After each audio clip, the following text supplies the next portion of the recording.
కొచ్చి నుండి ఢిల్లీకి వెళ్తున్న ఇండిగో విమానానికి బాంబు బెదిరింపులు వచ్చాయి. వెంటనే అప్రమత్తమైన సిబ్బంది ఆ విమానాన్ని నాగపూర్కి మళ్లించారు. ఉదయం కొచ్చి నుండి ఢిల్లీకి వెళ్లేందుకు ఇండిగో విమానం టేకాఫ్ అయింది. ఈ క్రమంలోనే విమాన నెంబర్ను ప్రస్తావిస్తూ బాంబు బెదిరింపులు రావడంతో అధికారులు అప్రమత్తమయ్యారు. వెంటనే విమానాన్ని నాగ్పూర్కి మళ్లించి సురక్షితంగా ల్యాండ్ చేశారు. అనంతరం విమానంలో ప్రయాణికులందరినీ కిందికి దించి బాంబు స్క్వాడ్ బృందం తనిఖీలు చేసింది.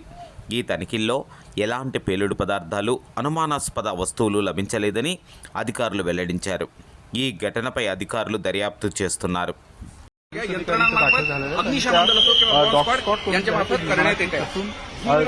छानबीन जी आहे ती केली जात आहे, कारण त्यामुळे कुठलाही कसूर राहणार नाही या दृष्टीने जी आहे ती तपासणी या विमानाची केली जाते. सुमारे अर्धा तास झाला विमानाची तपासणी केली जात आहे. जर या विमानामध्ये बॉम्ब असेल तर कोचीन से लेके दिल्ली की तरफ जा रहा था, उसका लैंडिंग बॉम्ब जे आहे ते दाखल झालेले आहेत आणि सशस्त्र पोलीस बल देखील आता विमानतळाच्या बाजूला तैनात करण्यात आलेला आहे. विमानतळावरही पोलीस बंदोबस्त जो आहे तो एका बाजूनं नेऊन जो आहे तो पार्क करण्यात आलेला आहे आणि तिथं या विमानाची तपासणी केली जाते. त्यामुळे आता या तपासणी आहे की नाही